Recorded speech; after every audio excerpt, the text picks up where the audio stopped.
My name's Jordan Young. I'm a track and field thrower from Canada.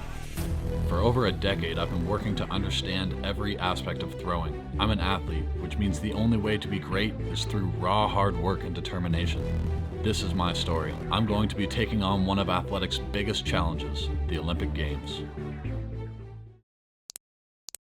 What's going on, guys? Welcome back to another episode of JY Throws. I'm very happy to be back, and it's now 2020, which means it's the year of the Olympics. And actually, just the other day, I saw an Olympics commercial that got me so fired up and ready to go.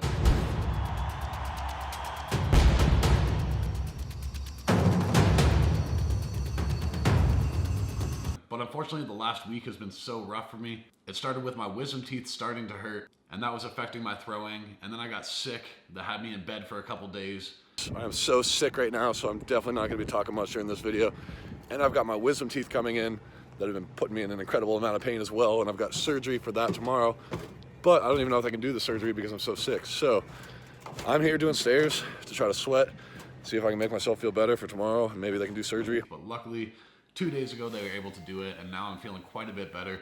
It's still kind of hurting quite a bit to talk right now, so I'm going to try to cut it off soon. I actually want to send you guys back to before Christmas, and on the way up to Canada to see my mom, I stopped at Justin Rodhe's throws clinic, and during lunch for the athletes there, I was able to have a great practice with Reggie, Jagers, Sam Mattis, and Rodhe, which are the best discus throwers in America right now. So I want to break down a bit of their technique and talk about some of the things that I see them doing well. So before we get into the technique of some of the professional throwers, there's one moment that I wanted to highlight quickly from the clinic, and it's something that I've been working on all year trying to feel, and I just really like the way that Dane Miller broke this down. Right leg comes around the left. I want the leg long and that foot here, dorsiflex.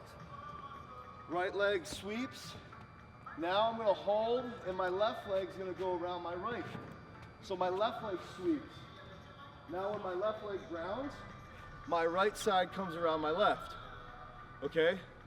So it's right around left, left around right, right around the left on the finish. It's easy, right? It's simple. It's all about the movement of my left hip. I'm like, if I feel that left hip go all the way wide around out of the back, then on the finish, I can feel it go wide around again. Okay, so think about sides. Not upper body, lower body, that can come in later, but right now to start, sides, right around left, left around right, right around left, that's it. So with that said, as we look at the professional throwers, you can see that that's all that they're doing. They're getting their right side around their left side around their right side, and then their right side around their left side again on the finish. And this is Rodhe, and I want to focus most on his technique today, because after this practice, a few hours later, he threw 65 meters in a competition to open up his indoor season, which is an American record for indoor discus. And just looking at his technique, you can see how simple it looks, and it really goes back to what Dane was saying. And he's doing a great job of working his right side around his left side until he hits the middle. Then he's getting his left side around his right side until he's got his block foot down on the ground. And then from here, he does an excellent job of driving his right side around his left side on the finish and directing all of his force into the implement. You could even see that on his reverse, he follows through to where the discus went, because all of his energy was headed that direction. So if we look at my throw in comparison, I'm pretty pleased overall with my movement through the ring, but you can notice that I missed the middle a little bit, and then my block foot got down kind of late as well. So my lower body is headed this direction, and I need to throw the discus straight. So there's just a slight misalignment in my power, and that's something that I'm gonna continue to work on. And the next thing I wanna talk about from the clinic that I thought was really interesting was Reggie Jagers' concept of throwing. And he was saying that when he starts to throw, he always makes sure that he's accelerating. So in his mind, he's thinking if he's going to start at 20% power, by the finish of his throw, he wants to be at 80% power. So he's slowly building that up through the whole throw and making sure that he's not rushing. And when I look at his throw and understand that that's what he's thinking, I really notice how fast he accelerates the implement on the finish. And a lot of that is due to him being extremely strong. So as my strength increases, hopefully I can continue to accelerate the implement quicker on the finish as well. But since the clinic, I've had a couple practices, and I've thought about implementing this thought process into my own training, and it's really helped me control my throw, because I'm not trying to accelerate as fast as possible right from the beginning. I know that I have the whole time to slowly add power.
Anyway, I started making this video on Thursday and it's now Saturday, so I've had a few extra days to recover. And I actually just finished a practice with Martin. So I want to switch over to that and explain a new position that I've been working on that I learned from Justin Rodhe while I was at this clinic. So there's 3 main positions that I've been working on lately, and I want to first talk about those and then explain to you guys the new position that I've been working on. So the first thing that I'm trying to do is that as I wind back, I'm trying to visualize an axis that's running through my foot that I'm going to need to reach back around. So I'm trying to stay nice and rotational around that axis. Once I'm wound back all the way, I'm trying to take the big toe of my left foot, send that all the way around and get that down to the middle. So I'm sending wide and getting that big toe nice and firmly planted on the ground. And then when I get my block foot down, what I'm trying to do is finish all the way around and direct all of my power into the finish. And the new cue that I've been working on has been helping me line up that finish. And what I see happen to myself on a lot of throws is that as I'm getting my block foot down to the ground, I'll end up reaching with it too far and keeping a lot of weight over top of my middle leg.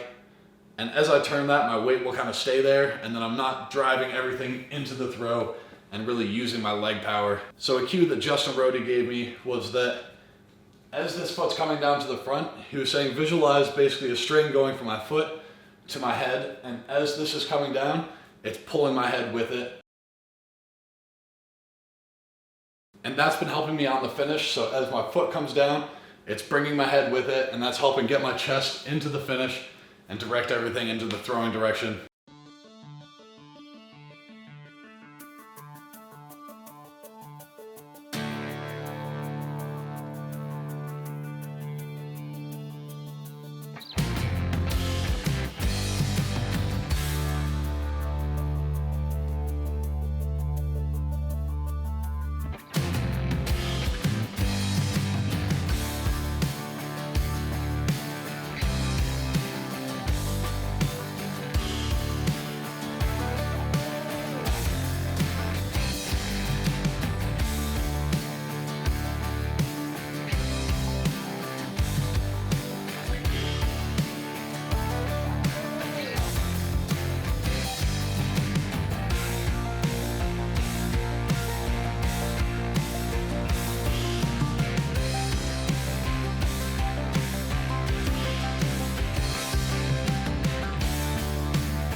Alright guys, I'm going to wrap this video up here. Thank you very much for watching. I can't wait for what's coming the rest of this season, and I'm going to continue to work as hard as possible to try to make the Olympics.